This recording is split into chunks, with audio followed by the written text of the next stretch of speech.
तो मैं अजय आपका हार्दिक स्वागत करता हूं आपकी अपने यूट्यूब चैनल अजय पढ़ारिया क्लासेस में। तो देखिए, इस वीडियो में हम बात करने वाले हैं आपके कक्षा 12वीं की परीक्षा अध्ययन, उसमें दिए जाने वाले सभी चैप्टरों से जो आपकी ऑब्जेक्टिव है, यानी जो वस्तुनिष्ठ प्रश्न है आपके एक एक मार्क्स की, हम सबकी यहाँ पर बात करेंगे। तो चलिए चैप्टर वाइज, सबसे पहले चैप्टर का नाम है शीत युद्ध का दौर। देखिए, क्वेश्चन बैंक की वीडियो हम पहले ही अपलोड कर चुके हैं। यदि आपने क्वेश्चन बैंक के ऑब्जेक्टिव को नहीं याद किया है तो आप हमारे चैनल के प्लेलिस्ट पर जाकर वहां से देख सकते हैं और याद कर सकते हैं। चलिए शुरुआत करते हैं। सबसे पहला प्रश्न है आपके सामने कि बोल्शेविक यानी रूसी क्रांति कब हुई थी। जो बोल्शेविक है यानी रूसी क्रांति कब हुई थी, तो इसका करेक्ट उत्तर हो जाएगा आपका ऑप्शन आ 1917। बात करते हैं अगले प्रश्न का। अगला प्रश्न है कि शीत युद्ध का चरम बिंदु क्या था, तो इसका करेक्ट उत्तर हो जाएगा ऑप्शन आ यानी 1 यानी क्यूबा मिसाइल संकट। बात करते हैं अगले प्रश्न की। अगला प्रश्न है आपके सामने, आप देखेंगे तीसरा प्रश्न है कि शीत युद्ध के दौरान किन देशों में व्यापक जनहानि हुई थी। जो शीत युद्ध हुआ था उसके दौरान किन देशों में व्यापक जनहानि हुई थी, तो इसका करेक्ट उत्तर हो जाएगा आपका ऑप्शन 3 यानी कोरिया, वियतनाम तथा अफगानिस्तान। कौन कौन? कोरिया, वियतनाम तथा अफगानिस्तान। बात करें हम चौथे प्रश्न की। चौथा प्रश्न है कि पाकिस्तान के किस अमेरिकी सैनिक गुट में सम्मिलित होने पर पंडित जवाहरलाल नेहरू ने तीव्र आलोचना की थी। जो पाकिस्तान है वह किस अमेरिकी सैनिक गुट में सम्मिलित हो गया था, जिसके कारण जो पंडित जवाहरलाल नेहरू हैं उन्होंने उनकी बहुत आलोचना की थी। इसका करेक्ट उत्तर हो जाएगा यहाँ पर आपका सीटो। क्या हो जाएगा? सीटो यानी ऑप्शन 4 आपका करेक्ट उत्तर हो जाएगा। बात करेंगे आगे। तो चौथा प्रश्न है आपके सामने यहाँ पर पांचवा कि शीत युद्ध के दौरान दूसरी दुनिया के देश किस सैनिक संधि के साथ जुड़ी थी? किस सैनिक संधि के साथ जुड़ी थी, तो इसका करेक्ट उत्तर हो जाएगा आपका यहाँ पर वार्सा संधि। क्या हो जाएगा? वार्सा पैक्ट या वार्सा संधि। बात करेंगे आपकी छठवें प्रश्न की। छठवां है, निम्नलिखित में से कौन एक सैनिक शक्ति नहीं है? निम्नलिखित में से कौन सा एक सैनिक शक्ति नहीं है, तो इसका करेक्ट उत्तर हो जाएगा आपका ऑप्शन 3 यानी EEC। क्या हो जाएगा? EEC। बात करेंगे इसके बाद अब हम आगे वाले प्रश्न की। तो आप यहाँ पर देख सकते हैं, देखिए आपका ये 2022 वाला है। आप यहाँ पर देखेंगे तो आपको दिखाई देगा ये 2022 वाला है, शिवलाल परीक्षा अध्ययन। चलिए बात करेंगे आपके सातवें प्रश्न की। सातवां प्रश्न है कि निम्नलिखित में से किस देश ने नवंबर 1957 में नाटो की सदस्यता ग्रहण करने हेतु जनमत संग्रह कराया था, तो इसका करेक्ट उत्तर हो जाएगा आपका यहाँ पर हंगरी। क्या हो जाएगा? ऑप्शन फर्स्ट यहाँ पर हंगरी इसका करेक्ट उत्तर हो जाएगा। बात करेंगे आठवें प्रश्न की। आठवां प्रश्न है, थोड़ा सा जूम करते हैं जिसके कारण आपको आसानी से दिख सके। तो आठवां प्रश्न आप अपनी स्क्रीन पर देख सकते हैं कि निम्नलिखित में से किस देश ने नाटो में अमेरिकी है उसका नेतृत्व का विरोध किया था, तो इसका करेक्ट उत्तर हो जाएगा आपका यहाँ पर करेक्ट उत्तर हो जाएगा फ्रांस ने। किसने? फ्रांस ने। ऑप्शन 3 इसका करेक्ट उत्तर हो जाएगा। बात करेंगे आगे वाले प्रश्न की। अगला प्रश्न है आपका यहाँ पर 9वां कि अमेरिका ने जापान को जो हिरोशिमा और नागासाकी उस पर परमाणु बम कब गिराए थे, तो इसका करेक्ट उत्तर हो जाएगा आपका अगस्त 1945। क्या हो जाएगा? अगस्त 1945। बात करेंगे आगे। तो आगे आप 10वां प्रश्न देख सकते हैं अपनी स्क्रीन पर कि मई 1945 में राइक्सटैग बिल्डिंग यानी बर्लिन और जर्मनी पर किस देश के सैनिकों ने ध्वजा जो झंडा है वह फहराया था। तो जो मई 1945 की बात है, राइक्सटैग बिल्डिंग है जो बर्लिन में है जर्मनी में, तो वहाँ पर किस देश के सैनिकों ने क्या था, वहाँ पर झंडा फहराया था। तो इसका करेक्ट उत्तर हो जाएगा आपका यहाँ पर किस देश की, तो इसका करेक्ट उत्तर हो जाएगा आपका सोवियत संघ ने। किसने? सोवियत संघ, यानी इसका दूसरा करेक्ट उत्तर हो जाएगा। बात करेंगे आपके रिक्त स्थानों की अब। तो सबसे पहला रिक्त स्थान है आपका यहाँ पर कि शीत युद्ध का सर्वप्रथम प्रयोग जो है, शीत युद्ध शब्द का सर्वप्रथम प्रयोग किसने किया था, इसका करेक्ट उत्तर हो जाएगा बर्नार्ड बरूच ने। किसने? बर्नार्ड बरूच ने। आप यहाँ पर लिखा देख सकते हैं, ये वाला ये लिखा है यहाँ पर बर्नार्ड बारूच ने। बात करेंगे आपकी यहाँ पर अगले प्रश्न की। अगला है शीत युद्ध का जो उदय है वह चर्चिल किसके भाषण से होता है, तो इसका करेक्ट उत्तर हो जाएगा फुल्टन के भाषण से। किसके? फुल्टन के भाषण से। अगला है तीसरा, पुराने शीत युद्ध का केंद्र यूरोप था जबकि नए शीत युद्ध का केंद्र क्या था, तो इसका करेक्ट उत्तर हो जाएगा एशिया। क्या हो जाएगा? एशिया। इस प्रकार लिखता है तो एशिया, तो आप लिख देंगे आसानी के साथ एशिया। बात करेंगे चौथे प्रश्न की। चौथा है खालिस्तान का तात्पर्य है विकासशील अथवा अल्पविकसित देशों का समूह। तो किसका तात्पर्य है? तो इसका करेक्ट उत्तर हो जाएगा तीसरी दुनिया का। क्या है तीसरी दुनिया? तीसरी दुनिया का तात्पर्य है देखिए विकासशील अथवा अल्प विकसित देशों का समूह, जो भारत वगैरह जो अफगानिस्तान है और जो आपके यहाँ पर पाकिस्तान, इन सभी जितने भी है ये जो जितने विकासशील और अल्प विकसित हैं उन सबों को कहा जाता है, क्या कहा जाता है? उन्हें तीसरी दुनिया कहा जाता है। पाँचवें प्रश्न की यदि हम बात करें, आपके सामने पाँचवा है कि वारसा संधि की स्थापना, वारसा संधि की स्थापना का प्रमुख कारण निम्नलिखित में से सम्मिलित देशों का यूरोप में मुकाबला करना है। तो इसका करेक्ट उत्तर हो जाएगा किन के कारण? तो इसका करेक्ट उत्तर हो जाएगा आपका यहाँ पर नाटो के कारण। किसमें? तो नाटो में सम्मिलित होने के कारण उसका मुकाबला हुआ था। तो इसका करेक्ट उत्तर हो जाएगा आपका नाटो। क्या हो जाएगा? नाटो। तो वारसा संधि का प्रमुख कारण नाटो में सम्मिलित देशों का यूरोप में मुकाबला करना था। तो आपका छठवां, चूंकि भारत खालिस्तान में आस्था रखता है वह नाटो अथवा सीटों का सदस्य नहीं बना। तो वह किस पर आस्था रखता है? तो इसका करेक्ट उत्तर हो जाएगा गुटनिरपेक्षता नीति पर। किस पर? गुटनिरपेक्षता नीति पर। किस पर? गुटनिरपेक्षता नीति पर। बात करेंगे सातवें प्रश्न की। सातवां प्रश्न है कि शीत युद्ध के दौरान महाशक्तियों के बीच प्रमुख केंद्र कौन सा महाद्वीप था? तो इसका करेक्ट उत्तर हो जाएगा आपका यहाँ पर यूरोप महाद्वीप। क्या? यूरोप महाद्वीप। बात करेंगे आपके आगे वाले प्रश्न की। आठवां अपनी स्क्रीन पर देख सकते हैं। आठवां प्रश्न ये रहा, देखिए आठवां प्रश्न है कि शीत युद्ध की समाप्ति का प्रमुख कारण। तो शीत युद्ध की समाप्ति का प्रमुख कारण क्या है? तो आप जानते हैं सोवियत संघ का विघटन। क्या है? सोवियत संघ का विघटन। चलिए बात करते हैं आपके यहाँ पर जोड़ियों की। तो जोड़ियाँ भी आप यहाँ पर मिला सकते हैं, या आप जोड़ियों को चाहें या तो रहने दें, या आप तो जोड़ियाँ देखिए हम इसमें जोड़ियाँ और आपकी सत्ता नहीं बताएंगे क्योंकि बहुत टाइम लग जाएगा। जोड़ियों और सत्ता को बाद में देखेंगे क्योंकि जोड़ियाँ हर एक चैप्टर में एक एक उठेंगी, तो इस प्रकार आप उसे आसानी से सॉल्व कर सकेंगे।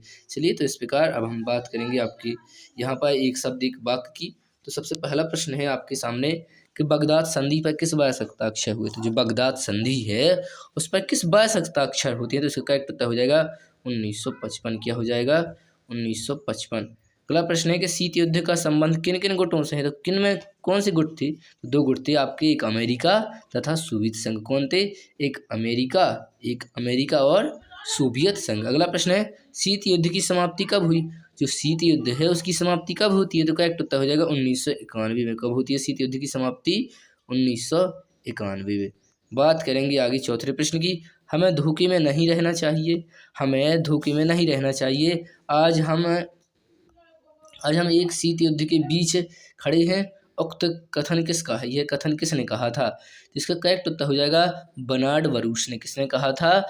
बर्नार्ड बरूच ने कहा था। किसने कहा था?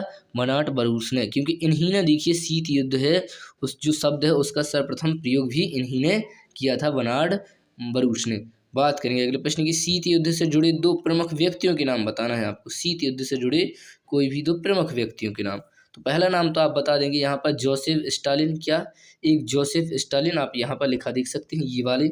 एक आप बता देंगे यहाँ पर जोसेफ स्टालिन और दूसरा आप बता देंगे फोस्टर डलेस। क्या? Foster Dulles. बात करेंगे अगले प्रश्न की। अगला प्रश्न है आपके सामने, आप यहाँ पर देख सकते हैं, ये रहा अगला प्रश्न है आपके यहाँ पर। अगला प्रश्न है आपका यहाँ पर छठवां कि अप्रैल 1949 में गठित नाटो में स्थापना के समय कितने देश सम्मिलित थे? कितने देश सम्मिलित थे? तो इसका करेक्ट उत्तर हो जाएगा आपका यहाँ पर 12 देश थे। कितने देश सम्मिलित थे? तो 12 देश सम्मिलित थे। अगला है यहाँ पर सातवां कि क्यूबा मिसाइल संकट है उसके समय सोवियत संघ का नेतृत्व कौन कर रहा था? जब क्यूबा मिसाइल संकट पड़ता है तो उस समय जो तो सोवियत संघ है उसका नेतृत्व कौन करता है? तो इसका करेक्ट उत्तर हो जाएगा निकिता क्रुश्चेव। क्या? निकिता क्रुश्चेव। किस प्रकार लिखना है? तो आप यहाँ पर देख सकते हैं, इस प्रकार आपको इसका उत्तर लिखना है। इस प्रकार आप यहाँ पर इसका उत्तर याद कर सकते हैं। बात करेंगे अगले प्रश्न की। अगला प्रश्न है कि छोटे देश किन कारणों से महाशक्तियों के लिए बड़े उपयोगी हैं? जो छोटे देश हैं, जो महाशक्तियाँ बड़ी बड़ी, उनके लिए किस प्रकार उपयोगी हैं? बड़े देशों के लिए उपयोगी हैं। तो देखो जो तेल व खनिज है और जो भू क्षेत्र है तथा अन्य ठिकानों के कारण उपयोगी थे। तो क्या किया था बड़े बड़े देशों ने, जो बड़ी बड़ी शक्तियां हैं, तो ये छोटे छोटे देशों में तेल मिलते थे, खनिज मिलते थे, जो भू क्षेत्र वह और वह बड़ी बड़ी शक्तियां हैं वह अपने सैनिक ठिकानों भी यहाँ पर लगा देते। तो इस प्रकार वह उपयोगी हुए थे बड़े देशों के लिए। अगला है 9वां क्वेश्चन कि बगदाद संधि का नया नाम क्या है? जो बगदाद संधि है उसका नया नाम क्या है? तो इसका करेक्ट उत्तर हो जाएगा सेंटो। क्या हो जाएगा? इसका करेक्ट उत्तर हो जाएगा सेंटो है इसका नया नाम। क्या है? इसका करेक्ट उत्तर हो जाएगा आपका यहाँ पर सेंटो। बात करते हैं अगले प्रश्न की। अगला प्रश्न है आपका यहाँ पर, अगला है आपका यहाँ पर कि अगला क्वेश्चन है कि संयुक्त राष्ट्र संघ का व्यापार एवं विकास सम्मेलन कब हुआ? तो इसका करेक्ट उत्तर आप यहाँ पर देख सकते हैं 1964 में। कब? 1964 में। चलिए बात करते हैं आपके यहाँ पर। अब देखिए इस प्रकार यह चैप्टर समाप्त होता है, क्योंकि हम देखिए इसमें सत्तर जुड़ियों को इसमें नहीं चर्चा करेंगे। चलिए बात करते हैं हम डायरेक्ट अगले चैप्टर की। आप चाहें तो स्क्रीनशॉट यहाँ से ले सकते हैं, इनको याद भी कर सकते हैं। चलिए इसके बाद हम आप दूसरे चैप्टर की बात करने वाले हैं डायरेक्ट। तो आपका दूसरा चैप्टर आपके सामने ये रहा। तो चलिए दूसरा चैप्टर आपके सामने ये रहा, और इस चैप्टर का नाम है आपका दो ध्रुवीयता का अंत। क्या है? द्विध्रुवीयता का अंत। और इसके बाद देखिए जो आपके वस्तुनिष्ठ प्रश्न है उसकी हम बात करेंगे। तो आप देख सकते हैं आपके सामने सबसे पहला क्वेश्चन है कि द्विध्रुवीयता के उदय का कारण है। जो द्विध्रुवीयता है उसके उदय का क्या कारण है? इसका करेक्ट उत्तर हो जाएगा आपका यहाँ पर उपयुक्त सभी। क्या हो जाएगा? उपयुक्त सभी, यानी दो महाशक्तियों का उद्भव ही है, बड़ी शक्तियों की कम संख्या है, और परमाणु हथियारों की दौड़ता है। इसका करेक्ट उत्तर हो जाएगा। अगला है कठोर ध्रुवीय व्यवस्था का दशक क्या था? कौन से भी 10 साल थे? तो करेक्ट उत्तर हो जाएगा 1945 से 1955। बात करेंगे अगले प्रश्न की। प्रश्न है तीसरा के निम्नलिखित में से बाल्टिक गणराज्य था। तो कौन सा बाल्टिक गणराज्य था? तो इसका करेक्ट उत्तर हो जाएगा उपरोक्त सभी। क्या? उपरोक्त सभी। कौन कौन? एस्टोनिया, लातविया और लिथुआनिया, ये सभी हो जाएंगे। चौथा है कि सोवियत संघ के विघटन में केंद्रीय भूमिका का निर्वहन किसने किया था? तो इसका करेक्ट उत्तर हो जाएगा आपका यहाँ पर दूसरा, बोरिस येल्त्सिन।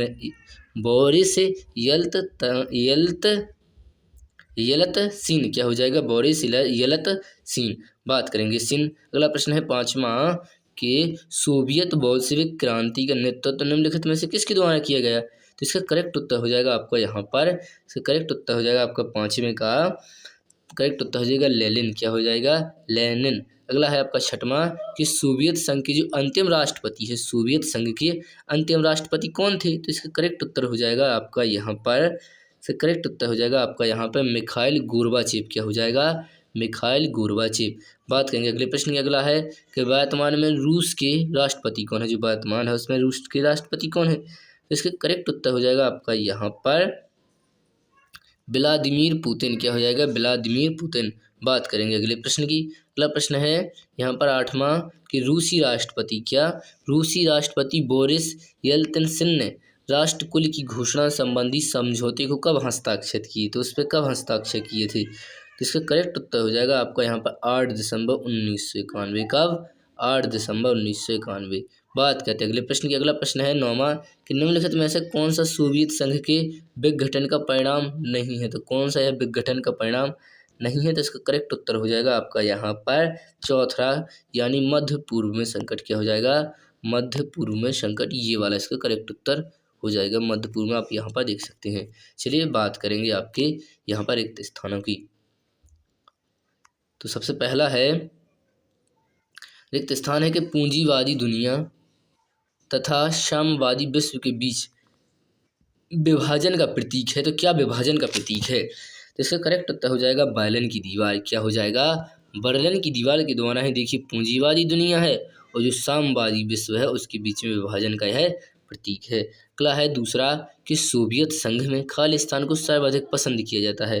तो किसको सोवियत संघ में अधिक पसंद किया जाता है? तो करेक्ट उत्तर है फिल्म अभिनेता है एक राज कपूर। कौन? फिल्म अभिनेता राज कपूर। इसका करेक्ट उत्तर हो जाएगा यहाँ पर, उनको सोवियत संघ में अधिक पसंद किया जाता है। तीसरा प्रश्न कि लेनिन के उत्तराधिकारी थे, जो लेनिन है उनके उत्तराधिकारी कौन थे? तो करेक्ट उत्तर हो जाएगा जोसेफ स्टालिन। कौन हो जाएगा? Joseph Stalin. किस प्रकार लिखना है आप यहाँ पर देख सकते हैं, ये रहा, देखिए आपका यहाँ पर ये रहा। चलिए बात करेंगे आपके आगे। अगला है आपके सामने यहाँ पर चौथा प्रश्न है आपके सामने कि चेकोस्लोवाकिया खालिस्तान के दमन का लियोनिद ब्रेजनेव ने किया था। तो किसने इसका चेकोस्लोवाकिया को जो दमन है किया था? तो इसका करेक्ट उत्तर हो जाएगा आपका यहाँ पर जन विद्रोह। क्या हो जाएगा? जन विद्रोह का दमन ही देखिए जो है लियोनिद ब्रेजनेव ने किया था। तो किसका किया था? तो देखिए जन विद्रोह का। चलिए बात करेंगे पांचवें प्रश्न की। पांचवा प्रश्न किसका शाब्दिक अर्थ है आघात पहुंचाकर उपचार करना। किसका शाब्दिक अर्थ है आघात पहुंचाकर उपचार करना। तो आप जानते हैं इसका करेक्ट उत्तर हो जाएगा आपका यहाँ पर शॉक थेरेपी। क्या हो जाएगा? Shock therapy. अगला है छठवां कि सोवियत राजनीतिक प्रणाली खालिस्तान की विचारधारा पर आधारित है। तो किस विचारधारा पर आधारित है? तो इसका करेक्ट उत्तर हो जाएगा समाजवाद। क्या हो जाएगा? समाजवाद। बात करते हैं सातवें प्रश्न की। सातवां प्रश्न है कि सोवियत संघ द्वारा बनाया गया सैन्य गठबंधन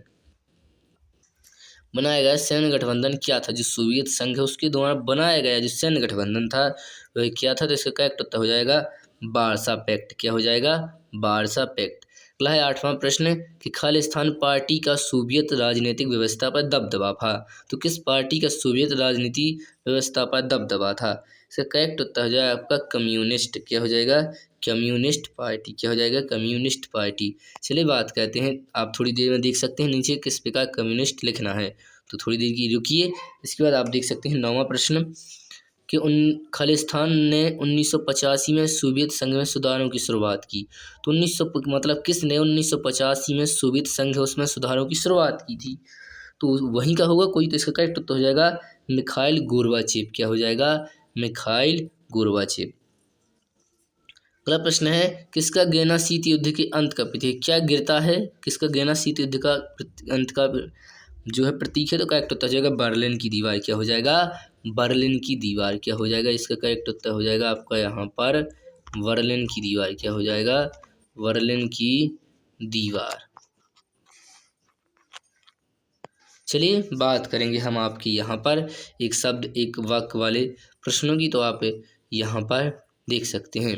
अगला सबसे पहला प्रश्न है कि द्विध्रुवीकरण से आप क्या समझते हैं? द्विध्रुवीकरण से आप क्या समझते हैं? तो एक ऐसी व्यवस्था ही द्विध्रुवीकरण कहलाती है जिसमें दो शक्तियों का अस्तित्व है। क्या होता है? जिनमें दो शक्तियों का अस्तित्व होता है। अगला प्रश्न है वर्तमान में ध्रुवीकरण की राजनीति पे क्या प्रभाव पड़ा है? तो इसका करेक्ट उत्तर हो जाएगा जो ध्रुवीकरण है उसकी राजनीति क्या हो चुकी है? उसकी राजनीति कमजोर हो चुकी है। क्या हो चुकी है? ध्रुवीकरण की राजनीति कमजोर हो चुकी है। बात करेंगे आपके अगले प्रश्न की। अगला प्रश्न है तीसरा कि रूसी सांसद ने सोवियत संघ से अपनी स्वतंत्रता कब घोषित की? जो रूसी सांसद है उसने सोवियत संघ से अपनी स्वतंत्रता कब घोषित की थी? करेक्ट उत्तर हो जाएगा जून 1990। क्या हो जाएगा? जून 1990 इसका करेक्ट उत्तर हो जाएगा। चलिए बात करेंगे हम आपके यहाँ पर चौथे प्रश्न की। चौथा है 150 किलोमीटर से अधिक लंबी बर्लिन की दीवार कब बनाई गई? तो यह दीवार कब बनाई जाती है बर्लिन की? तो इसका करेक्ट उत्तर हो जाएगा आपका यहाँ पर कब बनाई जाती है? तो कब बनाई करेक्ट उत्तर हो जाएगा 1961। क्या हो जाएगा? 1961। चलिए बात करेंगे अगले प्रश्न की। ताशकंद किस देश की राजधानी है? जो ताशकंद है वह किस देश की राजधानी है? तो इसका करेक्ट उत्तर हो जाएगा उज्बेकिस्तान। क्या हो जाएगा? उज्बेकिस्तान। तो आप यहाँ पर देख सकते हैं कि कौन कौन से उत्तर हमने किस किस में बताए थे, तो आप उसके शब्दों को यहाँ पर देख सकते हैं। ये रहे देखिए उनके उत्तर। उज्बेकिस्तान किस तरह लिखना आप यहाँ पर देख सकते हैं। चलिए तो इस प्रकार ये वाले चैप्टर भी आपका यहाँ पर अब समाप्त होता है और अब हम देखेंगे आप यहाँ पर अगले चैप्टर को। तो अगला चैप्टर देखिए आपके सामने आने वाला है। तो चलिए आप देख सकते हैं तीसरा चैप्टर आपके सामने ये रहा। तीसरा चैप्टर है समकालीन विश्व में अमेरिकी वर्चस्व। इस चैप्टर का नाम क्या है? ये आपके सामने रहा। तो चलिए शुरुआत करते हैं और आप देख सकते हैं यहाँ पर सबसे पहला प्रश्न है आपके सामने कि एक ध्रुवीय शक्ति के रूप में अमेरिकी वर्चस्व की शुरुआत कब हुई थी? तो इसका करेक्ट उत्तर हो जाएगा 1991 से। कब से? 1991 से, जब से शीत युद्ध की समाप्ति होती है। अगला है दूसरा कि वर्तमान वैश्विक राजनीति की सर्वाधिक महत्वपूर्ण उभरी हुई प्रवृत्ति क्या है? जो राजनीति है उसकी सर्वाधिक महत्वपूर्ण उभरती हुई जो प्रवृत्ति है वह क्या है? तो इसका करेक्ट उत्तर हो जाए आपका शीत युद्ध में तीव्रता। क्या आई थी? शीत युद्ध में तीव्रता। अगला है ऑपरेशन डेजर्ट स्टॉर्म निम्नलिखित में से किससे संबंधित है? जो ऑपरेशन डेजर्ट स्टॉर्म है ये किससे संबंधित है? तो इसका करेक्ट उत्तर हो जाएगा आपका यहाँ पर प्रथम खाड़ी युद्ध। क्या हो जाएगा? प्रथम खाड़ी युद्ध। अगला है आपका यहाँ पर चौथा प्रश्न कि न्यूयॉर्क यानी अमेरिका स्थित जो वर्ल्ड ट्रेड सेंटर है यानी विश्व व्यापार केंद्र है वह आतंकी हमला हुआ था। तो इस पर कब आतंकी हमला होता है? तो इसका करेक्ट उत्तर है 11 सितंबर 2001 को। कब? 11 सितंबर 2001 1 को। बात करेंगे आपके यहाँ पर हम 5वें प्रश्न की। 5वां 9/11 की घटना हेतु निम्नलिखित में से किसे उत्तरदायी माना? एक घटना है आपकी 9/11 जिसे नाम दिया गया है, तो उसका उत्तरदायी किसे माना जाता है? क्या कारण है उसे किसे उत्तरदायी कहा जाता है? तो इसका करेक्ट उत्तर हो जाएगा आपका यहाँ पर अलकायदा तथा तालिबान को। किसको? अलकायदा तथा तालिबान को। तो इसका करेक्ट उत्तर हो जाएगा आपका अलकायदा तथा तालिबान को। बात करेंगे आगे प्रश्न की। अगला है 6वां, निम्नलिखित में से किस राज्य ने कुवैत पर कब्जा किया था? तो किसने कुवैत पर कब्जा किया था? तो इसका करेक्ट उत्तर हो जाएगा आपका यहाँ पर इराक ने। किसने? इराक ने। अगला प्रश्न है 2003 में, संयुक्त राष्ट्र संघ की अपेक्षा करके इराक पर हमला करने वाला देश कौन था? तो कौन था देखिए इराक पर हमला करने वाला देश? तो इसका करेक्ट उत्तर हो जाएगा आपका यहाँ पर अमेरिका। क्या हो जाएगा? अमेरिका इसका करेक्ट उत्तर हो जाएगा। बात करते हैं अगले प्रश्न की कि आतंकवादी जो संगठन है अलकायदा ने नैरोबी स्थित अमेरिकी दूतावास पर कब हमला किया था? तो जो आतंकी संगठन अलकायदा ने नैरोबी स्थित अमेरिकी दूतावास है उस पर कब हमला किया था? तो इसका करेक्ट उत्तर हो जाएगा आपका यहाँ पर 1998 में। कब? 1998। अगला प्रश्न है 9वां, निम्नलिखित में से किसमें हेगमनी शब्द की जड़ें हैं? कहाँ पर हेगमनी शब्द की जड़ें हैं? तो करेक्ट उत्तर हो जाएगा आपका यहाँ पर प्राचीन यूनान। क्या हो जाएगा? ऑप्शन 3 प्राचीन यूनान। बात करेंगे आपके अगले वाले प्रश्न की। अगला वाला आपका प्रश्न है यहाँ पर,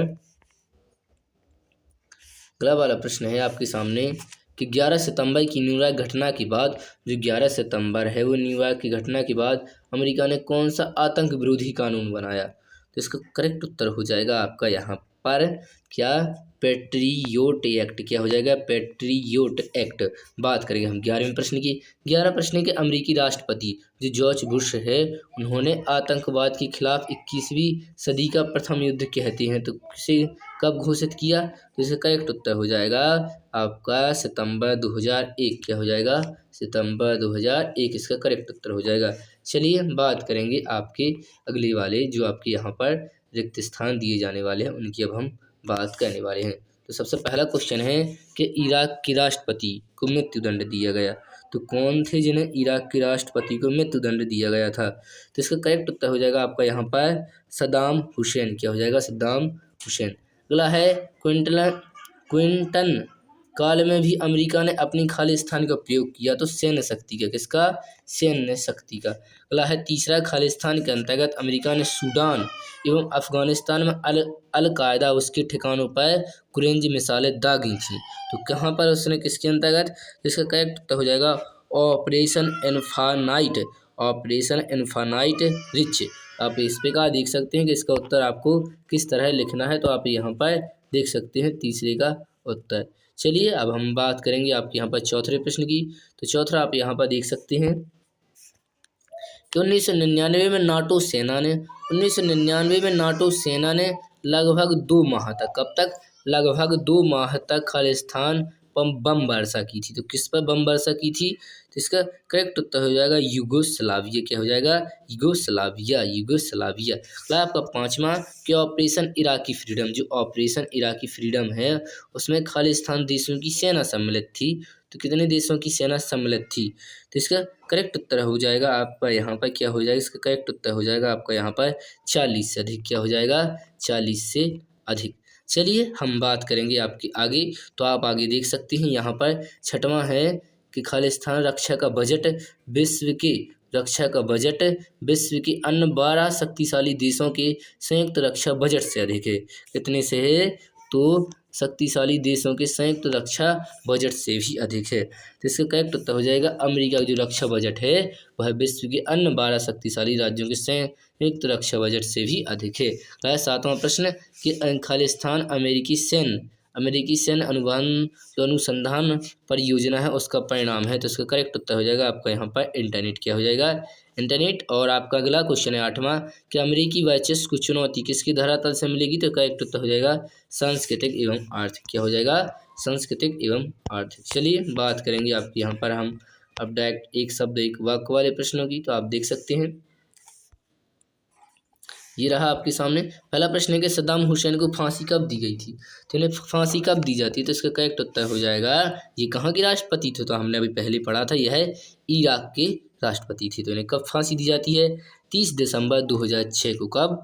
30 दिसंबर 2006 को। अगला है अमेरिकी नौसेना का जो खुफिया ठिकाना है क्यूबा, किस मतलब किसके स्थान पर है? इसका करेक्ट उत्तर हो जाएगा गुआंतानामो। कहाँ पर? Guantanamo Bay. चलिए अगला है तीसरा कि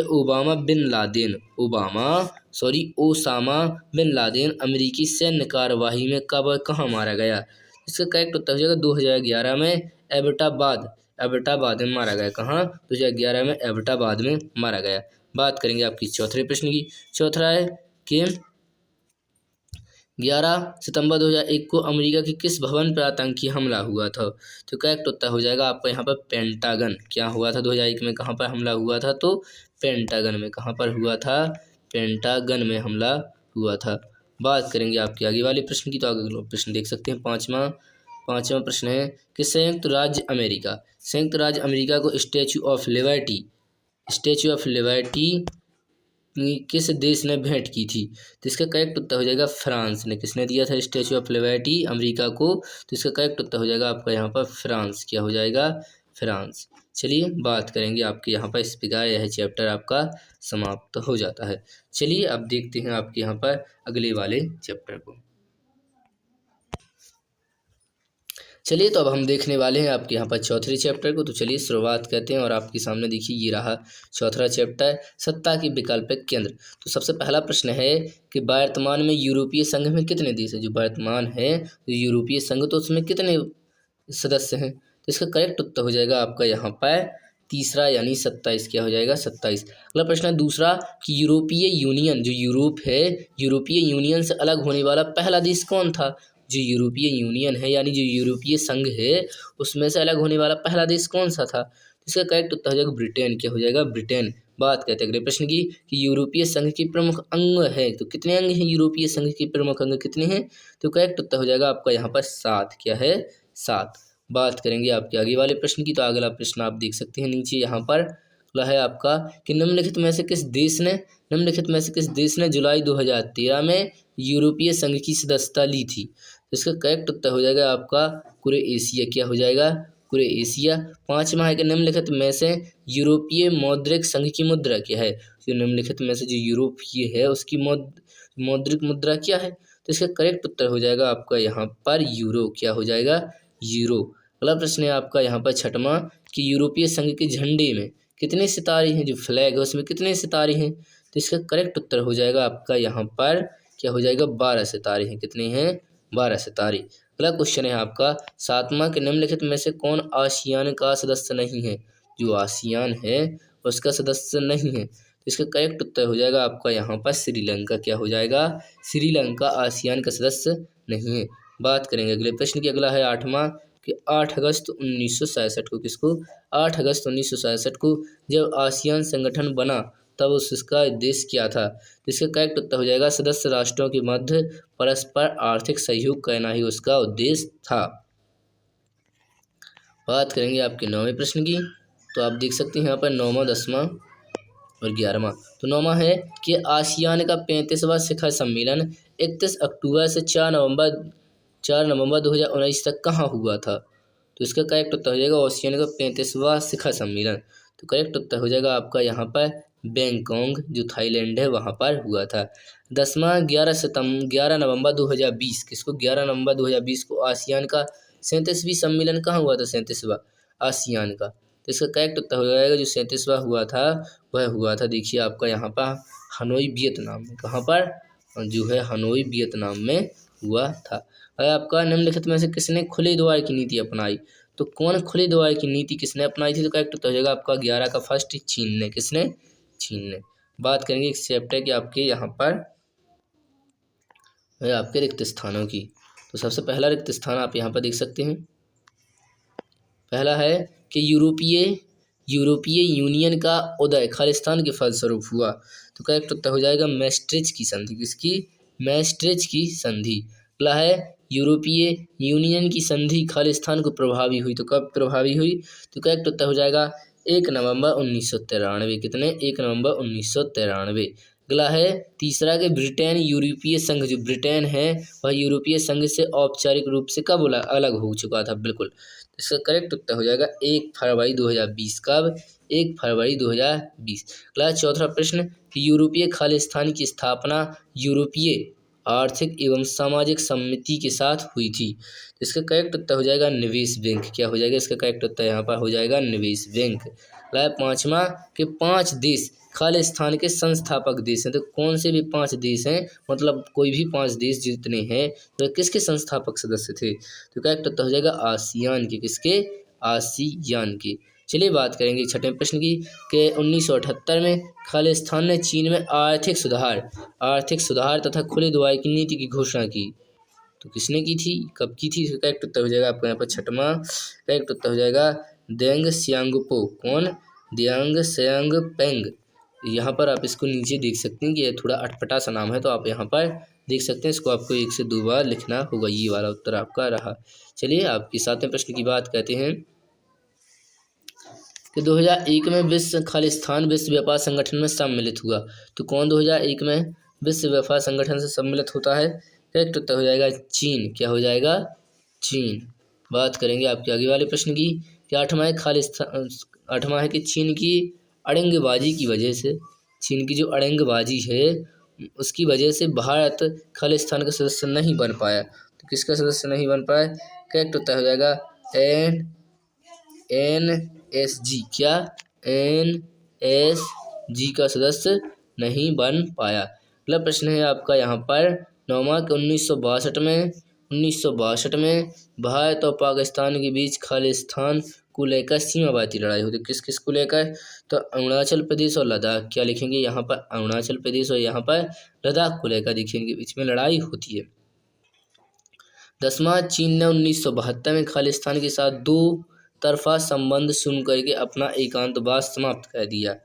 तो करेक्ट उत्तर हो जाएगा आपका अमेरिका। किसके साथ? अमेरिका के साथ 2 तरफा संबंध शुरू करके। अगला है 11वां, खालिस्तान योजना के प्रभाव। कौन सी योजना से के प्रभाव से 1948 में यूरोपीय आर्थिक सहयोग संगठन की स्थापना होती है? करेक्ट उत्तर हो जाएगा मार्शल योजना के प्रभाव से। किसके? मार्शल योजना के प्रभाव से। 12वां, खालिस्तान आसियान का एक स्तंभ है। कौन आसियान का एक स्तंभ है? जो इसके सदस्य देशों की सुरक्षा के मामले में देखता है। करेक्ट उत्तर हो जाएगा ARF। क्या हो जाएगा? AR और F। अब इनके उत्तर आप यहाँ पर नीचे सटीकता के साथ देख सकते हैं। यहाँ पर आप देख सकते हैं। चलिए आपने लिख लिए होंगे या स्क्रीनशॉट ले लीजिए। चलिए बात करेंगे आप यहाँ पर इन जोड़ियों को बाद में देखेंगे हम। चलिए आपके जो एक शब्द एक वाक्य वाले प्रश्न हैं उनकी अब हम चर्चा करते हैं। सबसे पहला प्रश्न आप देख सकते हैं कि यूरोपीय यूनियन के प्रधान अंग हैं। तो करेक्ट उत्तर हो जाएगा पहले का है, तो इसके अंग बताना है किसकी? यूरोपीय संघ यानी यूरोपीय यूनियन के। तो आयोग हो जाए। क्या? आयोग, परिषद, संसद तथा न्यायालय। कौन कौन? आयोग, परिषद, संसद तथा न्यायालय। बात करेंगे आगे वाले प्रश्न की। अगला है कि यूरोपीय यूनियन के आयोग जो है, यूरोपीय यूनियन के आयोग के 17 सदस्यों को किसकी समय अवधि हेतु चुना जाता है? तो करेक्ट उत्तर हो जाएगा कितनी अवधि के लिए चुना जाता है? तो करेक्ट उत्तर हो जाएगा 4 वर्ष के लिए। कितने के लिए? 4 वर्ष के लिए चुना जाता है। अगला है यूरोपीय यूनियन की संसद, जो यूरोपीय यूनियन है यानी जो यूरोपीय संघ है उसकी सांसद में कुल कितने सदस्य होते हैं? तो करेक्ट उत्तर हो जाएगा आपका यहाँ पर 751 होते हैं। कितने होते हैं? 751 सदस्य। बात करेंगे आगे वाले प्रश्न की। वह है चौथा, the court of justice. The court of justice में कितने न्यायाधीश एवं महाअधिवक्ता होते हैं? तो करेक्ट उत्तर हो जाएगा आपका यहाँ पर 15 तो देखिए न्यायाधीश होते हैं। क्या? 15 तो देखिए यहाँ पर न्यायाधीश होते हैं।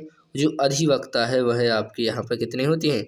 तो वह देखिए 6 होते हैं। क्या होते हैं? महाअधिवक्ता है कितने होते हैं? वह 6 होते हैं। ये वाले देखिए आपके यहाँ पर 15 होते हैं जो न्यायाधीश है, और यह देखिए आपके यहाँ पर 6 होते हैं। चलिए बात करेंगे अगले प्रश्न की। अगला है 5वां, यूरोपीय संघ की परामर्शदात्री संस्था आर्थिक एवं सामाजिक समिति में कितने सदस्य होते हैं? तो जो यूरोपीय संघ की जो आपकी परामर्शदात्री संस्था है जो आर्थिक एवं सामाजिक समिति में, तो कितने सदस्य होते हैं? तो इसका करेक्ट उत्तर हो जाएगा 222। कितनी होती हैं? 222 यानी 222। अगला है छठवां, यूरोपियन यूनियन, जो यूरोपीय यूनियन आयोग है उसके वर्तमान अध्यक्ष का क्या नाम है? तो इसका करेक्ट उत्तर हो जाएगा आपका यहाँ पर, करेक्ट उत्तर हो जाएगा आपका यहाँ पर क्या? Ursula, Ursula von der Leyen. तो इसका करेक्ट उत्तर आप यहाँ पर नीचे देख सकते हैं, थोड़ा सा अटपटा है तो आप भी देख सकते हैं। इसका उत्तर यहाँ से ये वाला आपको लिख लेना है। चलिए हम बात करेंगे आपके यहाँ पर सातवें प्रश्न की। सातवां है कि यूरोपीय यूनियन परिषद के अध्यक्ष कौन है? जो यूरोपीय यूनियन है वो पूछा था, अभी आयोग के अध्यक्ष कौन है, यहाँ पर परिषद के अध्यक्ष कौन है? तो इसका करेक्ट उत्तर हो जाएगा आपका यहाँ पर सातवें, करेक्ट उत्तर हो जाएगा चार्ल्स मिशेल वाय। क्या हो जाएगा? चार्ल्स मिशेल वाय।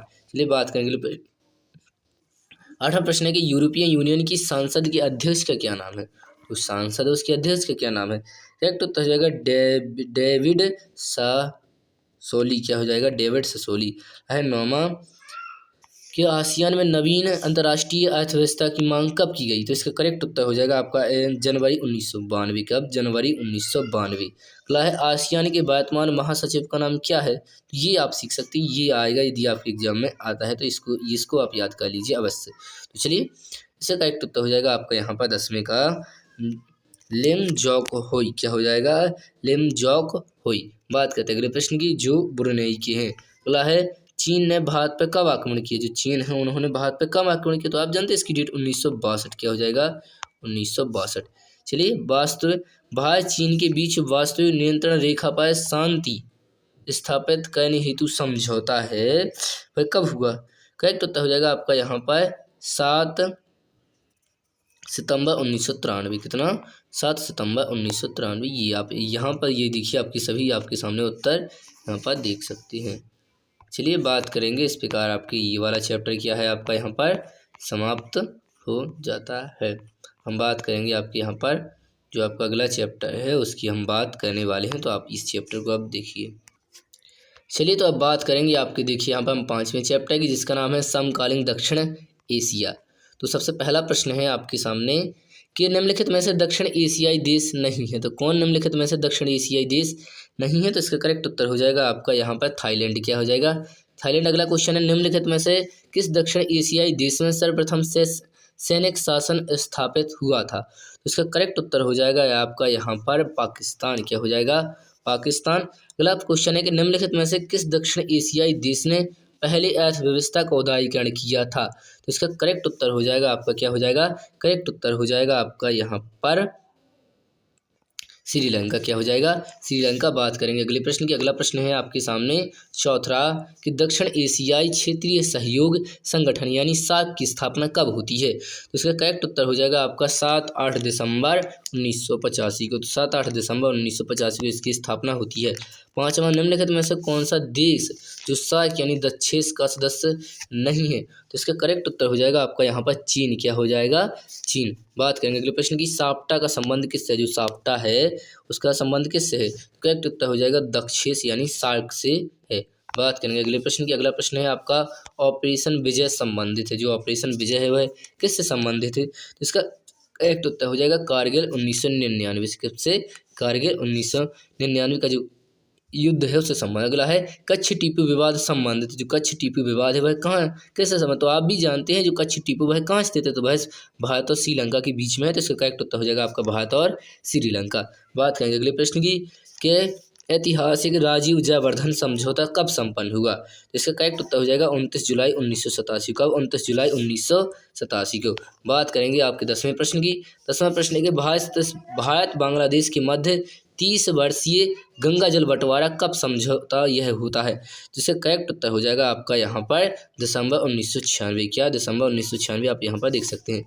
चलिए बात करेंगे आपके यहाँ पर रिक्त स्थानों की। सबसे पहला प्रश्न है आपके सामने कि खालिस्तान में भारत पाकिस्तान के बीच शिमला समझौता हुआ था। कब शिमला समझौता होता है? तो करेक्ट उत्तर हो जाता है जुलाई 1972 में। आप भी जानते हैं शिमला समझौता कब होता है?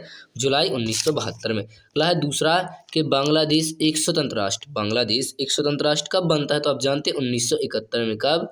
1971 में, जब भारत और पाकिस्तान का युद्ध होता है। अगला है कि फरक्का समस्या तथा 3 बीघा गलियारा का संबंध किससे है? करेक्ट उत्तर हो जाएगा यहाँ पर बांग्लादेश से। किससे है? बांग्लादेश से। अगला है चौथा कि चकमा शरणार्थियों की समस्या, जो चकमा है वह शरणार्थियों की समस्या किसके बीच में है? तो करेक्ट उत्तर हो जाएगा भारत एवं बांग्लादेश। किसके बीच में? भारत एवं बांग्लादेश। अगला है पांचवा कि भारत तथा नेपाल के बीच महाकाली संधि कब हुई थी? जो जो आपकी महाकाली संधि वह कब हुई थी? करेक्ट उत्तर हो जाएगा 1996 में। कब हुई थी? 1996 में। क्या हो जाएगा? 1996 में। अगला है प्राचीन काल में खालिस्तान का नाम गंधार था, तो किसका नाम प्राचीन काल में गंधार था? करेक्ट उत्तर हो जाएगा अफगानिस्तान का। किसका? अफगानिस्तान का। अगला है सातवां कि सार्क का मुख्यालय कहाँ पर है? जो सार्क है संगठन उसका मुख्यालय कहाँ पर है? तो करेक्ट उत्तर हो जाएगा काठमांडू। काठमांडू कहाँ पर है? नेपाल में है। कहाँ पर है? नेपाल में। आठवां है कि सार्क संगठन में सदस्य राष्ट्रों की संख्या खालिस्तान है, तो कितनी है? तो करेक्ट उत्तर हो जाएगा 8। कितनी है? 8। बात करेंगे अगले प्रश्न की। 9वां है कि सार्क के प्रमुख सिद्धांतों का उल्लेख किसके चार्टर में किया गया है? तो करेक्ट उत्तर हो जाएगा अनुच्छेद 2 में। कितनी में? अनुच्छेद 2 में। अगला है सार्क का 19वां शिखर सम्मेलन जो रद्द हो गया वह कहाँ होने वाला था? करेक्ट उत्तर हो जाएगा इस्लामाबाद। और इस्लामाबाद किसकी राजधानी है? तो पाकिस्तान की राजधानी है। इस प्रकार इसके सभी उत्तर हो जाते हैं। आप यहाँ पर उन उत्तरों को देख सकते हैं, जिसको भी आपको जो सा लिखता नहीं बनता है तो आप यहाँ पर देख सकते हैं। चलिए बात करेंगे आपके यहाँ पर एक वाक्य एक शब्द वाले प्रश्नों की। सबसे पहला प्रश्न है, आप यहाँ पर देख सकते हैं।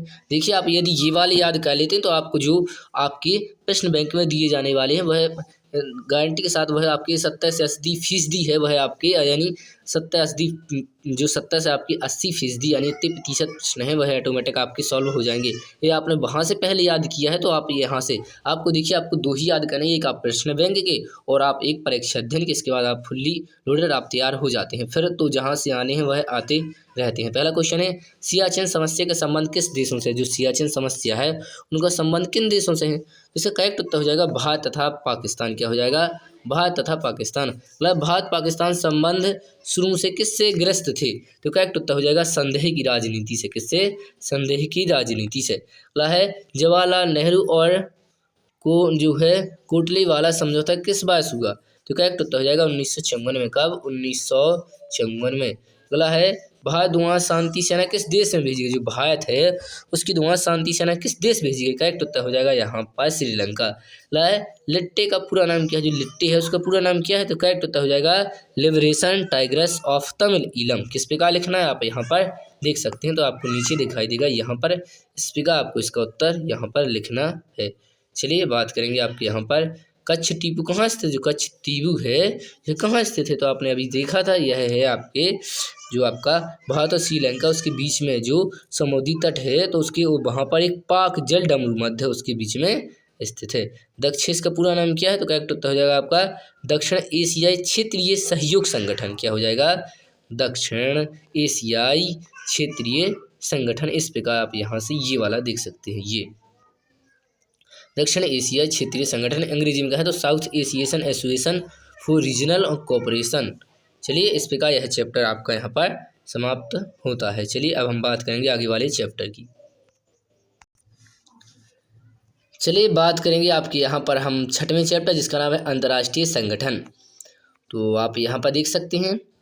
चलिए तो सबसे पहला प्रश्न है कि संयुक्त राष्ट्र संघ जो है संयुक्त राष्ट्र संघ के प्रमुख अंगों की चर्चा चार्टर के किस अनुच्छेद में की गई है? तो इसका करेक्ट उत्तर हो जाएगा आपका यहाँ पर क्या हो जाएगा? अनुच्छेद 7। क्या हो जाएगा? अनुच्छेद 7। अगला है कि सेंट जेम्स पैलेस में लंदन घोषणा कब से की गई थी? तो इसका करेक्ट उत्तर हो जाएगा आपका यहाँ पर क्या हो जाएगा? करेक्ट उत्तर हो जाएगा आपका 12 जून 1941। अगला है आपका कि 25 अप्रैल 1945 को प्रारंभ हुए जो आपका सैन फ्रांसिस्को सम्मेलन है उसमें कितने राज्यों ने प्रतिनिधियों ने भाग लिया था? करेक्ट उत्तर हो जाएगा आपका 50। क्या हो जाएगा? 50। अगला क्वेश्चन है निम्नलिखित में से किस संयुक्त राष्ट्र संघ महासचिव की मृत्यु वायु दुर्घटना में हुई थी? करेक्ट उत्तर हो जाएगा आपका यहाँ पर डैग हैमरक्लूज ने। अगला आपका यहाँ पर 5वां कि संयुक्त राष्ट्र अंतर्राष्ट्रीय बाल आपात कोष की स्थापना खालिस्तान में हुई थी। इसका करेक्ट उत्तर हो जाएगा आपका यहाँ पर क्या हो जाएगा 1946, क्या हो जाएगा 1946। अगला है आपका छठवां कि संयुक्त राष्ट्र संघ विकास कार्यक्रम की स्थापना हुई थी। इसका करेक्ट उत्तर हो जाएगा आपका 1965, क्या हो जाएगा 1965। बात करेंगे आपके अगले प्रश्न की कि विश्व बैंक की स्थापना हुई थी, जो विश्व बैंक है उसकी स्थापना हुई थी। करेक्ट उत्तर हो जाएगा आपका यहाँ पर 1946, क्या हो जाएगा 1946 इसका करेक्ट उत्तर हो जाएगा। चलिए बात करेंगे आपके अगले प्रश्न की। अगला है अंतर्राष्ट्रीय मुद्रा कोष। अंतर्राष्ट्रीय मुद्रा कोष में कितने कार्यपालक अंतर्राष्ट्रीय मुद्रा कोष में कितने कार्यपालक निदेशक होते हैं? तो इसका करेक्ट उत्तर हो जाएगा आपका यहाँ पर 24, क्या हो जाएगा 24। अगला प्रश्न है आपका यहाँ पर कि 1 नवंबर 1994 से 1 नवंबर 1994 से संयुक्त राष्ट्र संघ का कौन सा अंग स्थगित है? तो इसका करेक्ट उत्तर हो जाएगा आपका यहाँ पर क्या हो जाएगा, इसका करेक्ट उत्तर हो जाएगा आपका यहाँ पर न्यायशीता परिषद, क्या हो जाएगा न्यायशीता परिषद।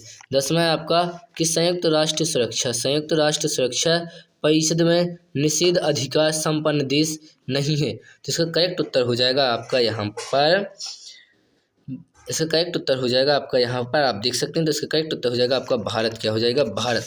बात करते हैं अगले प्रश्न की। अगला है 11वां कि निम्नलिखित में से कौन सा तथ्य सुरक्षा परिषद में भारत की स्थायी सदस्यता की प्रस्ताव को ज़्यादा वजनदार बनाता है? इसका करेक्ट उत्तर हो जाएगा आपका यहाँ पर भारत की बढ़ती हुई आर्थिक ताकत और स्थिर राजनीति व्यवस्था। 12वां कि परमाणु प्रौद्योगिकी के शांतिपूर्ण उपयोग और उसकी सुरक्षा से संबंधित संयुक्त राष्ट्र संघ की एजेंसी का नाम क्या है? तो इसका करेक्ट उत्तर हो जाएगा आपका संयुक्त राष्ट्र संघ की निःशस्त्रीकरण समिति, क्या हो जाएगा निःशस्त्रीकरण समिति। बात करेंगे आपके अगले प्रश्न की। अगला प्रश्न आप देख सकते हैं दूसरा कि अंतर्राष्ट्रीय आणविक ऊर्जा, जो अंतर्राष्ट्रीय आणविक ऊर्जा एजेंसी है, एजेंसी चलिए इस पे का आपका यहाँ पर इसका पहला उत्तर हो जाएगा आपका संयुक्त राष्ट्र संघ की निःशस्त्रीकरण समिति। बात करेंगे आपके तीसरे प्रश्न की। तीसरा है कि विश्व व्यापार संगठन में निम्न में से किस संगठन का उत्तराधिकारी है? तो विश्व व्यापार संगठन निम्नलिखित में से किस संगठन का उत्तराधिकारी है? तो इसका करेक्ट उत्तर हो जाएगा आपका general agreement on trade and tariff, इसका करेक्ट उत्तर हो जाएगा। बात करेंगे आपके आगे वाले प्रश्नों की। तो आप देख सकते हैं यहाँ पर रिक्त स्थान, पहला रिक्त स्थान है आपका यहाँ पर,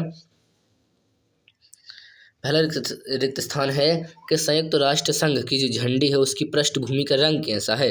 तो करेक्ट उत्तर हो जाएगा हल्का नीला, क्या हो जाएगा हल्के नीला। अगला है दूसरा कि संयुक्त राष्ट्र संघ की कुंजी किसको कहा जाता है?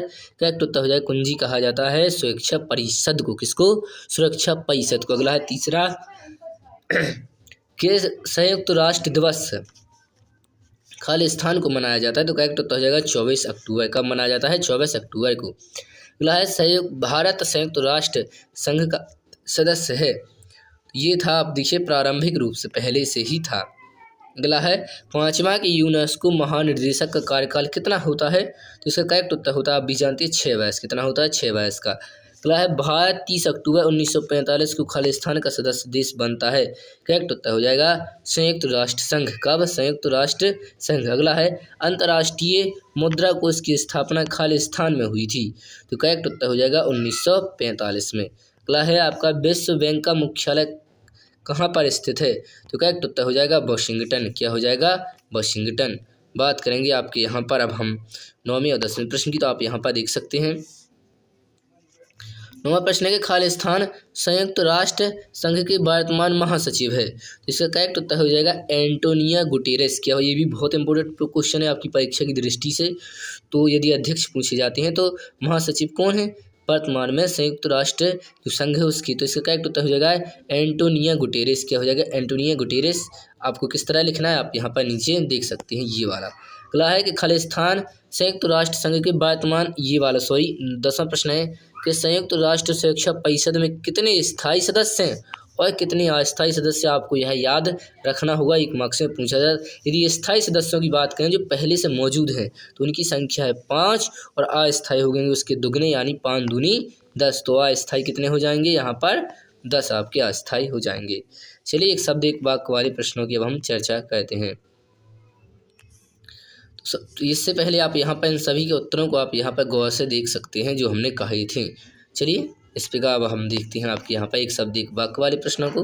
तो सबसे पहला प्रश्न है आपके सामने कि संयुक्त राष्ट्र की कार्यकारी भाषाएं कौन सी थीं?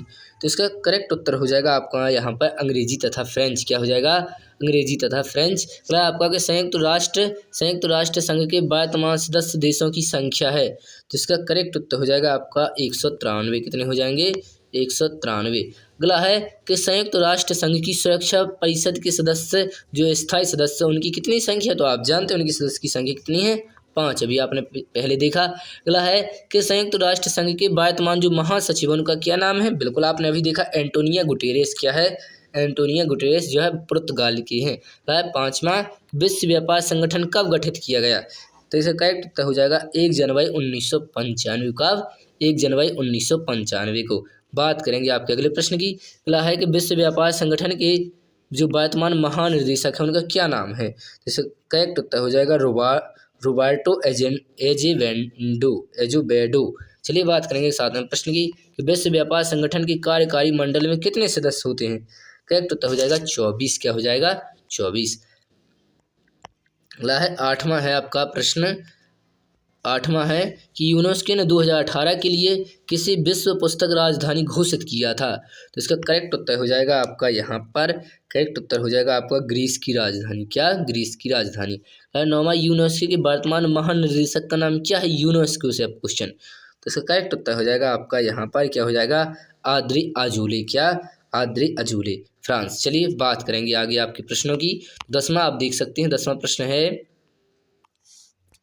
कि अंतर्राष्ट्रीय न्यायालय के वर्तमान अध्यक्ष एवं उपाध्यक्ष के नाम लिखना है। तो आप या तो सीख सकते हैं या चाहे तो इसे नहीं सीखें। तो चलिए अगला प्रश्न आप देख सकते हैं। 11वां के वर्तमान में न्यूक्लियर सप्लायर ग्रुप यानी NCG के कितने देश सदस्य हैं? तो करेक्ट उत्तर आप लिख देंगे 48। कितने देश हैं? तो 48 देश हैं। अगला है कि भारत विश्व बैंक में किस प्रकार का सदस्य है? तो करेक्ट उत्तर हो जाएगा मौलिक सदस्य। कैसा है विश्व बैंक में भारत? तो एक मौलिक सदस्य है। इस प्रकार देखिए यह चैप्टर आपका यहाँ पर समाप्त हो जाता है। चलिए अब हम बात करेंगे आपकी चैप्टर से 7 आप देख सकते हैं समकालीन विश्व में सुरक्षा। तो सबसे पहला सवाल है आपके सामने, क्वेश्चन के निम्नलिखित में से सुरक्षा का मूल जो बुनियादी अर्थ है तो वह क्या है? तो इसका करेक्ट उत्तर हो जाएगा आपका यहाँ पर खतरे से आज़ादी। अगला प्रश्न है कि निम्नलिखित में से पारंपरिक सुरक्षा नीति का तत्व है? तो इसका करेक्ट उत्तर हो जाएगा आपका यहाँ पर उपरोक्त सभी यानी सामूहिक सुरक्षा, गठबंधन बनाना और शक्ति संतुलन। बात करेंगे अगले प्रश्न की। अगला है सुरक्षा की अपारंपरिक धारणा के अंतर्गत खतरे का नया स्रोत है? तो करेक्ट उत्तर हो जाएगा आपका उपरोक्त सभी, आतंकवाद भी, मानवाधिकार भी और यहाँ पर महामारियाँ भी। बात करेंगे अगले प्रश्न की। चौथा है कोविड-19 कोरोना की शुरुआत निम्नलिखित में से किस देश से होती है?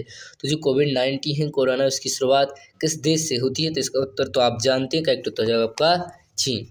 बात करेंगे अगले प्रश्न की। 1972 की जैविक हथियार संधि यानी BWC कितने देशों द्वारा हस्ताक्षरित है? तो इसका करेक्ट उत्तर हो जाएगा आपका यहाँ पर 155। अगला 6वां के 1990 दशक के उत्तरार्ध में निम्नलिखित में से किस देश में मेडकाउ बीमा महामारी फैली थी? करेक्ट उत्तर हो जाएगा यहाँ पर ब्रिटेन। क्या हो जाएगा? ब्रिटेन। बात करेंगे अगले प्रश्न की। 7वां है एंटी बैलिस्टिक मिसाइल संधि यानी ABM किस वर्ष हुई? तो इसका करेक्ट उत्तर हो जाएगा आपका यहाँ पर 1972। क्या हो जाएगा? 1972। बात करेंगे आपके 8वें प्रश्न की कि किस संधि ने सोवियत संघ को बैलिस्टिक मिसाइलों के रक्षा कवचों के रूप में प्रयोग करने से रोका था? तो इसका करेक्ट उत्तर हो जाएगा आपका यहाँ पर एंटी बैलिस्टिक मिसाइल संधि। एंटी बैलिस्टिक मिसाइल संधि। बात करेंगे आपके यहाँ पर अब जो आपके रिक्त स्थान दिए जा रहे हैं उनकी बात हम करने वाले हैं। पहला है आपका कि गरीबी एवं भुखमरी भी राज्य की खालिस्तानी का कारण बन सकते हैं। किसका? असुरक्षा का। अगला है रासायनिक हथियार संधि यानी CWC 1992 पर हस्ताक्षर किए थे? तो करेक्ट उत्तर हो जाएगा कितने देशों ने? 181 देशों ने। कितने देशों द्वारा? 181 देशों द्वारा। अगला है तीसरा, भारत, अमेरिका, ब्रिटेन, रूस, अफगानिस्तान तथा बांग्लादेश इत्यादि विश्व के अनियंत्रित देश हैं। तो इसका करेक्ट उत्तर हो जाएगा यह है अंतर्राष्ट्रीय आतंकवाद से। कितने से? अंतर्राष्ट्रीय आतंकवाद से। अगला है चौथा कि खालिस्तान में प्रत्येक 2 प्रत्येक 3 में से एक व्यक्ति HIV एड्स से बीमार है। तो कितनों में से? तो इसका करेक्ट उत्तर हो जाएगा कहाँ, कौन सा देश है ऐसा? तो करेक्ट उत्तर होगा बोत्सवाना। क्या हो जाएगा? बोत्सवाना। पाँचवा वैश्विक ताप वृद्धि से खालिस्तान को सबसे अधिक खतरा है। तो करेक्ट उत्तर हो जाएगा मालदीव। किसको? मालदीव। तो इस प्रकार आप इन सभी के उत्तरों को यहाँ पर देख सकते हैं। चलिए बात करेंगे आगे।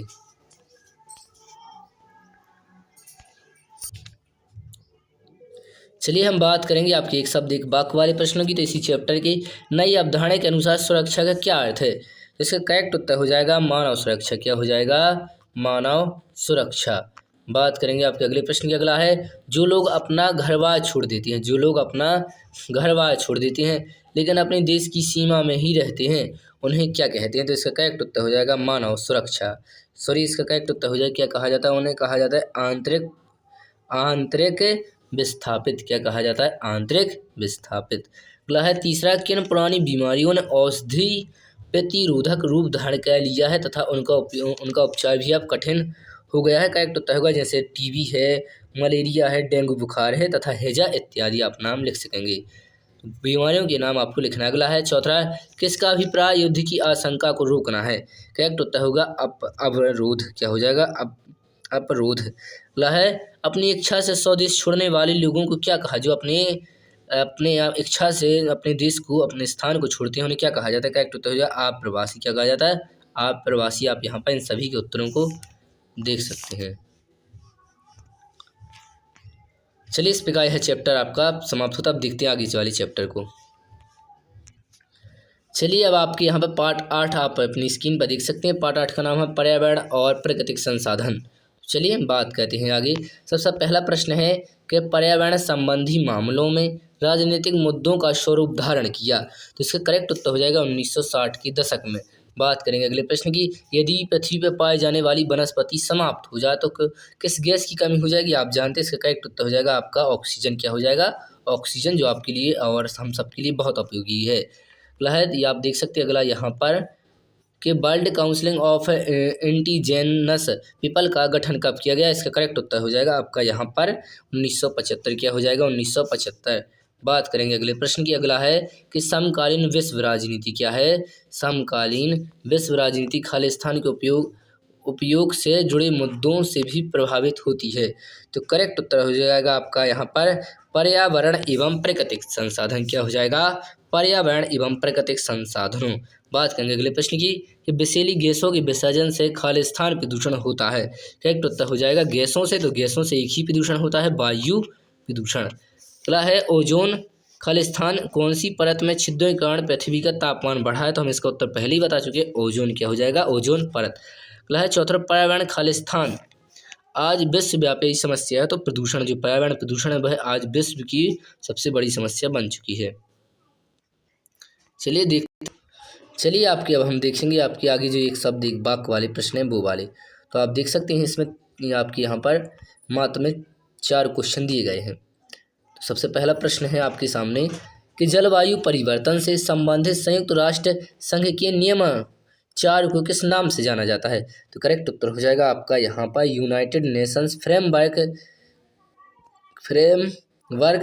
Convention on climate change. यानी आप इसको चाहें तो ये अंग्रेजी में आप इसको डायरेक्ट याद कर लीजिए, ये वाला तो आपका सही रहेगा। ये वाला आप यहाँ पर लिखे आइए, तो UNFCC। तो इस प्रकार आप इसका उत्तर याद कर लेंगे। इसके बाद अगला है आपका कि रियो सम्मेलन में कितने देशों के प्रतिनिधियों ने भाग लिया था? अभी आपने नीचे देखा 170 देश। कितने? 170 देश। अगला है कि तीसरा, 3 जा संबंधी प्रश्न किससे संबंधित है? करेक्ट उत्तर हो जाएगा जा। 3 जा कौन कौन है आपके? जा से जल, जा से जंगल और जा से जमीन से संबंधित है आपकी। अगला है चौथा कि उत्तराखंड में खेल सामान बनाने वाली किस कंपनी को जो अंगूर है उसके वृक्षों काटने का ठेका दिया गया था? करेक्ट उत्तर हो जाएगा आपका साइमंडस कंपनी। बहुत इंपॉर्टेंट है आपकी परीक्षा की दृष्टि से, तो आप इसको अवश्य याद रखेंगे। इस प्रकार आप इनके उत्तरों को यहाँ पर देख सकते हैं। चलिए इस प्रकार यह चैप्टर आपका समाप्त होता है। बात करते हैं अगले चैप्टर की। तो इस किताब का देखिए यह है आपका अंतिम चैप्टर है। चलिए ग्लोबलाइजेशन, तो आपके सामने देखिए ग्लोबलाइजेशन है आपका, तो वैश्वीकरण जिसका नाम है। चलिए बात करते हैं सबसे पहले प्रश्न की। पहला है वैश्वीकरण है। तो इसका करेक्ट उत्तर हो जाएगा विश्व का मंडलीकरण ही देखिए वैश्वीकरण कहलाता है। बहुत से विश्व में जितने व्यापार हैं उन सभी को जुड़ना ही वैश्वीकरण है। अगला है निम्नलिखित में से वैश्वीकरण की विशेषता नहीं है। तो इसका करेक्ट उत्तर हो जाएगा आपका अंतर्राष्ट्रीय वित्तीय लेन देन में शिथिलता यह नहीं है। तो इसका यह करेक्ट उत्तर हो जाएगा। अगला है तीसरा प्रश्न आपके सामने कि निम्नलिखित में से कौन सा देश वैश्वीकरण में प्रथम स्थान पर है। तो इसका करेक्ट उत्तर हो जाएगा स्विट्जरलैंड। क्या हो जाएगा? स्विट्जरलैंड। बात करेंगे आपके अगले प्रश्न की। अगला है कि वैश्वीकरण निम्नलिखित में से क्या है। तो इसका करेक्ट उत्तर हो जाएगा आपका यहाँ पर उपरोक्त सभी पूंजी का प्रवाह है और आपके यहाँ पर वस्तुओं का प्रवाह और विचारों का प्रवाह है। अगला है वैश्वीकरण निम्नलिखित में से किस विचारधारा पर आधारित है। तो इसका करेक्ट उत्तर हो जाएगा आपका उदारवाद। क्या हो जाएगा? उदारवाद। अगला प्रश्न है आपका यहाँ पर, अगला प्रश्न आप अपनी स्क्रीन पर देख सकते हैं, थोड़ा आपके लिए जूम करते हैं। पहला है छठवां प्रश्न कि भूमंडलीकरण यानी वैश्वीकरण समय एवं दूरी को मिटाता है, यह कथन किसका है। तो बहुत इंपॉर्टेंट है, इस कथनों को आप यहाँ से याद रखेंगे। तो इसका करेक्ट उत्तर हो जाएगा आपका यहाँ पर डी हार्वे ने कहा था। किसने कहा था? डी हार्वे ने। आपके सामने यहाँ पर सातवां प्रश्न कि निम्नलिखित में से कौन वैश्वीकरण का विरोध नहीं कहता है। तो इसका करेक्ट उत्तर हो जाएगा आपका क्या हो जाएगा? इसका करेक्ट उत्तर हो जाएगा आपका यहाँ पर सात का जो आपका है यहाँ पर तीसरा बहुराष्ट्रीय निगम। क्या हो जाएगा? बहुराष्ट्रीय निगम। आपका आठवां कि वर्ल्ड सोशल फोरम में कौन सम्मिलित है। करेक्ट उत्तर हो जाएगा आपका यहाँ पर उपयुक्त सभी यानी पर्यावरणवादी भी, मजदूर एवं युवा भी और मानवाधिकारी कार्यकर्ता भी। चलिए बात करेंगे आपके यहाँ पर जो आपके रिक्त स्थान हैं, 4 दिए गए हैं। तो पहला है खालिस्तान को साम्राज्यवाद के दलाल हैं जो जनता को भरमाते और बरगलाते हुए भ्रष्टाचार करते हैं। तो इसका करेक्ट उत्तर होगा NGO। क्या हो जाएगा? NGO आप यहाँ पर लिख देंगे। अगला है वैश्वीकरण का आधारभूत है। तो करेक्ट उत्तर हो जाएगा प्रवाह। क्या हो जाएगा? इसका करेक्ट उत्तर हो जाएगा आपका प्रवाह। अगला है कि वैश्वीकरण का एक सुदृढ़ है। तो इसका करेक्ट उत्तर हो जाएगा ऐतिहासिक आधार। क्या हो जाएगा? ऐतिहासिक आधार। और चौथा है भारत में वैश्वीकरण का खालिस्तान दक्षिण पंथियों द्वारा किया गया। तो इसका करेक्ट उत्तर होगा आपका यहाँ पर विरोध। क्या हो जाएगा? विरोध। चलिए तो अब हम देखते हैं आपकी एक शब्द एक वाक्य वाले प्रश्नों को। तो चलिए आप देख सकते हैं आपके सामने यहाँ पर केवल 3 प्रश्न हैं। पहला है वैश्वीकरण के विरोध में स्थापित हुई किसी अंतर्राष्ट्रीय संस्था का नाम लिखना है। तो आप लिख सकते हैं कोई भी वर्ल्ड सोशल फोरम, जिसे हिंदी में कहा जाता है विश्व सामाजिक मंच। आपको थोड़ी देर में नीचे लिखा दिखाई देगा। दूसरा है कि 16वीं वर्ल्ड सोशल फोरम बैठक जो 13 से आपकी 17 मार्च 2018 को कहाँ हुई थी। एक उत्तर हो जाएगा सल्वाडोर जो एक ब्राज़ील में है। चलिए अगला है आपका यहाँ पर तीसरा कि 50वीं वर्ल्ड इकोनॉमिक फोरम कब और एवं कहाँ हुई। तो इसका करेक्ट उत्तर हो जाएगा आपका ये कब होती है? 21 से आपकी 24 जनवरी 2020 को दावोस स्विट्जरलैंड में हुई थी। इस प्रकार आप इसके उत्तरों को देख सकते हैं, यहाँ पर नीचे आप देख सकते हैं। तो इस प्रकार यह वीडियो समाप्त होती है।